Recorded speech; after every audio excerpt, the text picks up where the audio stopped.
As far as the origin of this breed is concerned, nobody is absolutely sure, except they're probably a North American breed that has their origins in the Basque Country of Spain. And they've got the name Australian Shepherd by accident, probably because they came with shepherds who used them to herd Australian sheep.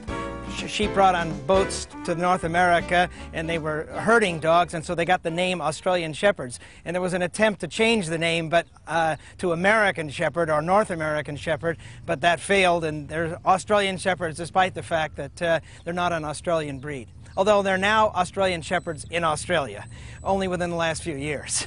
It's very easy to train them. They're highly motivated, like all working dogs, because they have a purpose in life, and so you can key into their strong working instinct to get them to work. All you're doing is changing the rules of the game a little bit. So these might be considered a family dog as long as the family recognizes that these are high-energy dogs, and they need a lot of exercise. They need training. All these herding dogs need a job, and they're not going to be content to lie around in front of the fireplace and sleep. They need something to do. So they need exercise. They need to do herding. They need to do agility or obedience or some sort of outdoor activity that's going to be an outlet for their energies and their talents. We bathe them periodically. We don't have to do any clipping. My wife does a little clipping of the paws to get rid of some of the excess fur between the toes, but they don't need extensive grooming, but they need to be combed out, and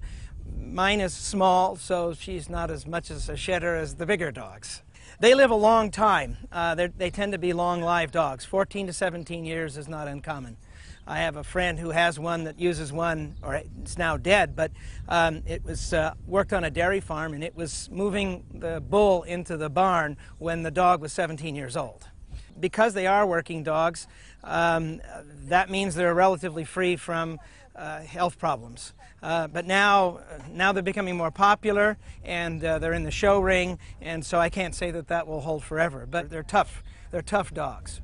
I got my dog because the first family was unsuitable. It was a family with 3 children, and wife worked, and the husband was an intern working long hours, and they had a dog that was very smart and needed a lot of attention and didn't get it, and so got into a lot of trouble. So a lot of these dogs end up on the rescue market because people are attracted to them because of their unusual colors, and because they are lively and they're friendly dogs. And so, but then people get more than they bargain for.